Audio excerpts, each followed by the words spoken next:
Welcome back to the channel. We're going to talk about some of the interior details, some of the exterior details as well on the Charger as it's in progress. Yeah, this project, everything about it is insane. You guys have, maybe you've listened, maybe you haven't, but from the inside, we cut the entire floor out of this car to fit it over the Art Morrison chassis. Everything in this floor has been hand built. And what was really challenging about that task was you don't have the location of a shifter, you don't have the location of a seat, you have nothing to base off of. So what we did first, building some of like the inner structure, was to go through and like locate where the seat was going to be, locate where the transmission was going to mount, the steering column and stuff like that. Try and nail down some of these things that have to be there and some of these things that are set by other things, like the location of the engine and where the pedals have to be for the driver to sit comfortably with the shifter. Like there's beyond just building the panels, which is a lot of work and time and skill. Figuring out where everything goes is also as important and not necessarily as rewarding, because like we're just, yeah, well, it's a car, so it has a seat and a steering wheel, but it's like, no, you don't understand how much effort went into just making sure that was correct again. So nonetheless, a lot has been done and it's really coming around good. You can see that brake pedal system that we showed from underneath on the top side, which is a really cool look. I was trying to think of a way that we could trim out around these pedals, because like with the way they move, there naturally has to be like a little gap. So I thought, why not make it so that these are basically like a little shifter boot? Maybe by now you've seen that that has been done, where Tony at Stitches just makes a little boot that kind of matches what he's going to do for the shifter, but it wraps around the pedals instead. I think it would just be a wicked look, and I've never seen that done before. Derek Machine matching pedal pads for everything.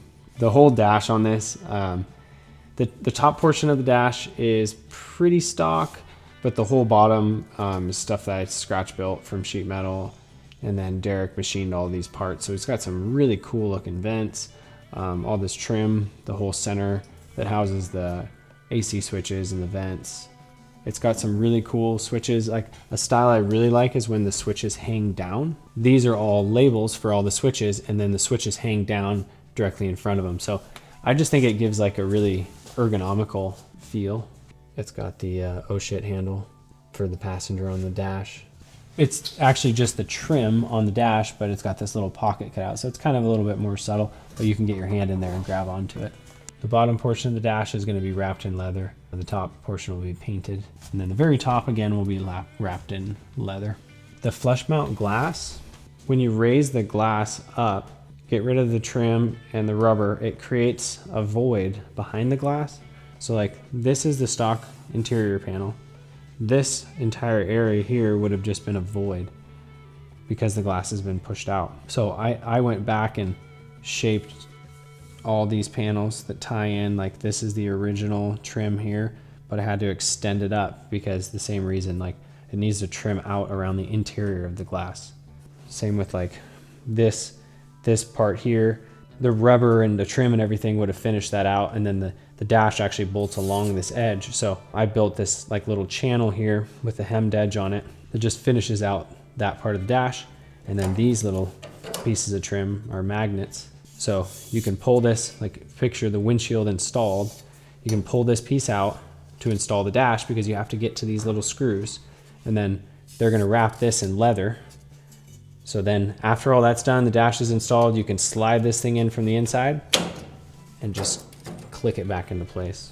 Is that kind of shit you yeah. wish you could show at SEMA? It's like, look at this cool thing that we had to do. I know. But you just look at it and it's like, it's just done. Yeah. Like, you wouldn't even know that like that was already. These vents, so this is kind of the style. Tavis Highlander came up with this design, but that same style goes onto the dash as well. Another thing that I'm just weird about for some reason is this is the stock VIN tag, and I just can't get myself to remove those and like those rivets and stuff. And all the guys in the shop give me shit about it, and honestly, customers probably don't even care, but I just don't like doing it. So I found on eBay a guy that makes these rivets, and he makes a little kit that puts this ink blot or whatever it is back on there. So now we can take it off. We can basically restore the VIN tag, put this back over the top of the leather, and pop rivet these in. So yeah, I'm happy about that. Yeah, we talked about it in the engine bay video, but you can see all this shape in the firewall that was a result of pushing the engine back. This will make Derek laugh probably, but this intake tube consumed my mind for way too long. It's always a struggle, and I know other builders have been through this too, trying to figure out a good way to get the intake tube passed through the inner fender in a clean way.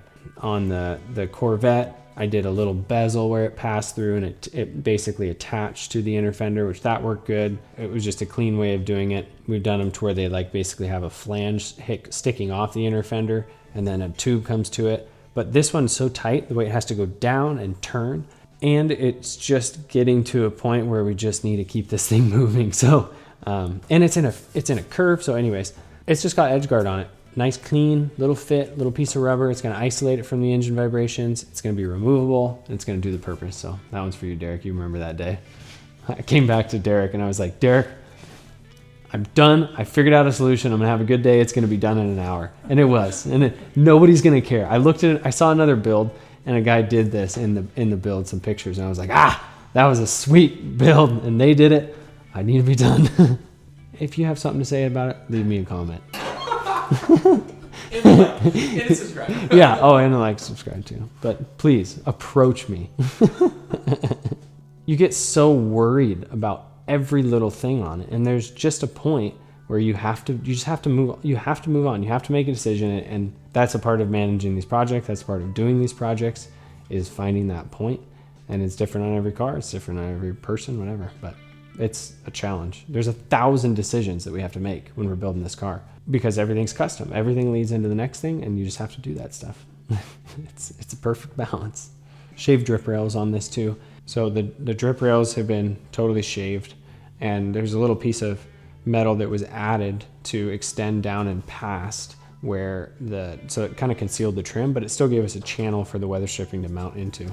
I also had to build basically this entire post from scratch, because the way that the trim for the windshield originally like finished out, and then how the angle of this panel didn't go directly into this panel. So it's still a work in progress, but we just have to finish out like this edge and set this gap once we do the final door alignment. But not a super glorious big thing that anybody's going to see, but it took a ton of work trying to figure that out and make it right.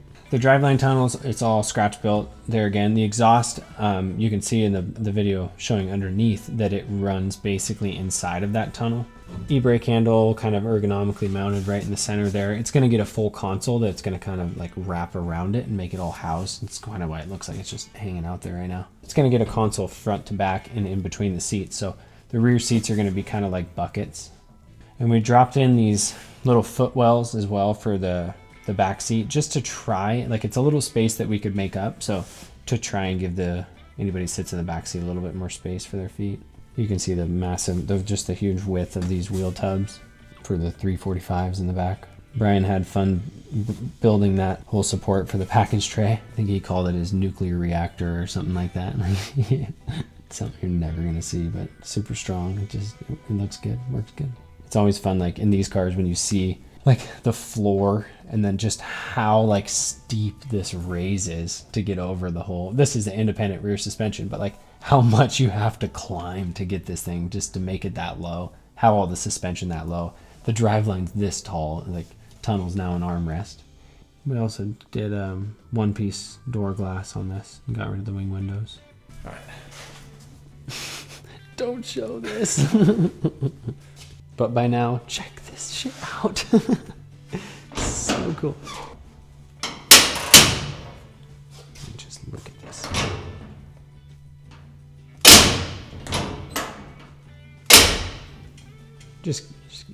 I'm so excited about this. I hope at least one more person is excited about it. Derek. Oh yeah, Derek's excited too. Oh good. The back end of this car has been highly modified. Starting from the top, this rear spoiler. So there's a little raised portion on the spoiler originally, but now it's been raised about an inch. So cut it all apart. Took this trunk skin off.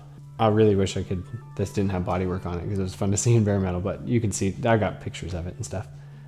We'll throw them up. Yeah, that'd be good. But yeah, so this is a stock trunk skin. I took the trunk skin off, shaped all this stuff. There's like a seam right in here somewhere. Added this inch of height to it. and then stretch. So like this is a totally stock skin, like I said 6 times. I stretched this part to sink the center down and give this basically that shape to it, which is similar to the hood and like similar to the sides of the door. So that's where that came from. And then gave it this, like this is a little kind of a signature modern spoiler look with like this little dip down in the middle, but just created like this really cool transition from here to here and like how it sinks in and then it goes and fades to nothing.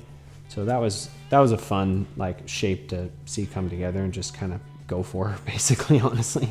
These corners have like originally there's a cast little cap that goes over it, just how they form them. So got rid of all that, shaped this entire corner into one piece. Had to create like a little bit of a transition going around the corner. We did a speed core carbon fiber rear bumper. So that has been a chore to get positioned exactly how we want it. So like it's got to be flush here. It's got to be gapped around. It's got to be gapped all the way across the back and fit. So there was a little bit of modifications that had to be done to get that to happen. So we have the carbon fiber bumper in the rear, the front, and then the mirrors on the side. And then we have the side markers have carbon fiber too. So that'll stay raw carbon fiber. The body's going like a dark gray metallic. So the hope is that it'll kind of just blend a little bit more, but just be a detail. These tail lights are really wild. So those are all machined with acrylic that we painted the red and painted the black on the inside. We used a LED circuit board that another company makes that's a conversion for these cars. So it's not like a full custom circuit board, which is nice because if we ever do have a problem with it, we can just buy another one. But that's got sequentials in it. Overall shape of the taillights, which I wanted to retain the same shape because like the backs of these cars and even the width of them is just a cool look. Like everything's so long and narrow. So like didn't want to go totally changing that. The overall shapes of these is really cool. So it's a relatively stock opening that we had 3D scanned and then machined all these pieces. This will be like a little backup light. Definitely have videos of them on and stuff like that too. They're fun to look at. Come in from this side and yeah, go right into the stock opening, which was great. It's also got these exhaust tips, which you can see a little bit of that on our underbody video. Then the license plate mount. These are always a trick, like when you get in a curved space, and we didn't want to just space it off and have it hang because obviously the license plate's straight and it would have had this reveal here. But the bumper's flush and pushed in, so it's just a tricky little spot. But we did a backup camera in the license plate frame, so it's super subtle. Kind of a product we've been thinking about selling too. We've done it on several projects now. It just really blends in good. Also put the battery tender, so this is all wired in, but there's a little tender plug right here just below the license plate. So in theory you can just plug right into this and you never even see it. But a lot of hours, a lot of time back here doing all this stuff. I think it's gonna come together good. And going down kind of the side of the car, I scratch built basically the lower portion of the quarter panel on both sides with a modified wheel opening to fit this tire. So it's slightly wider than stock and it's still pushing it.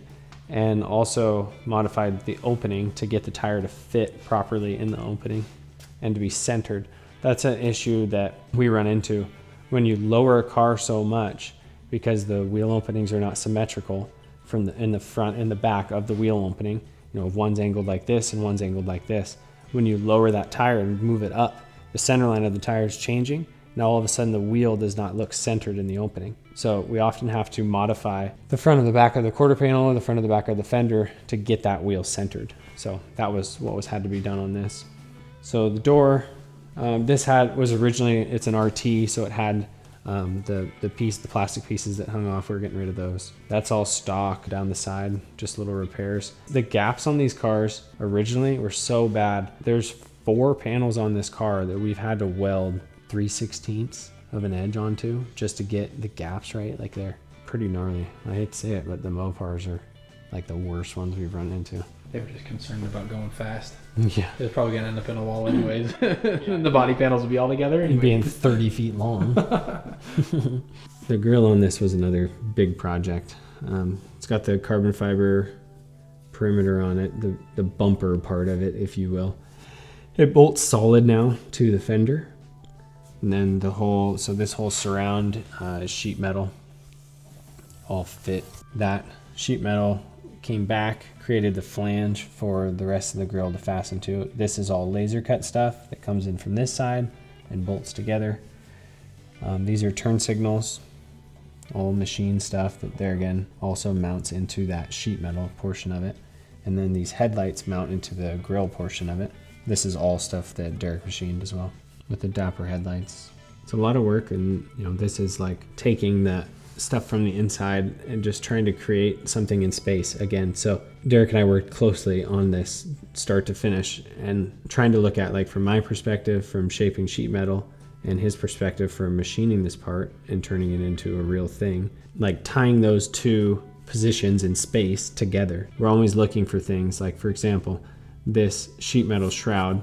Okay, it has to fit to the carbon fiber.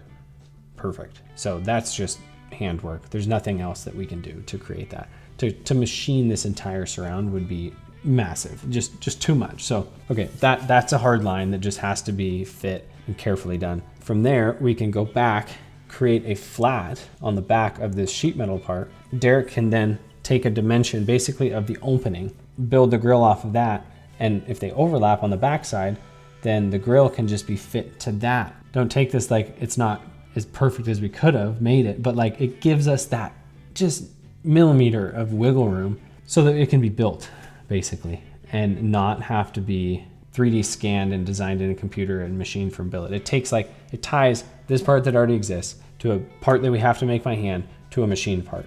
So getting all those steps in order to work and be a realistic, achievable thing is a challenge. So that's something that it's cool. Derek and I have gotten good at working together in that, and the other guys in the shop can all be a part of that conversation and just how can we realistically get this built, and all use our little skill sets to get to that point. So anyways, I just remember spending a lot of time thinking and discussing that on how we can achieve this. And then on top of that, like, what order do we do things in? So like this turn signal mounts just to the sheet metal piece that I made. In a sense, this turn signal needs, when it needs to be machined before I do the sheet metal, because I have to fit it to that. And that'll give me a template basically to make the two sides even. Otherwise, I'll make this and it'll look even, I'll template, it'll be even, but Derek's machining to the 1,000th will not be even. So that has to come first, and then this opening, and it's amazing how much really goes into it. Pretty fun though. I'm excited to see this in color. That's the next challenge. Just trying to figure out how to finish this stuff, what colors to use. It's not an easy thing to do. I kind of wish we could just leave it like this. Okay. Is that it? Is that all you've done over the last 4 years?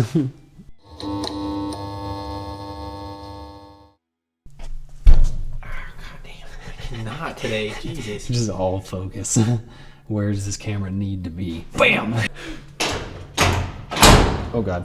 Okay, don't show that. It's a prototype. If you have something to say about it, leave me a comment. And a like. And a subscribe. Yeah, and a like, subscribe too. But please, approach me.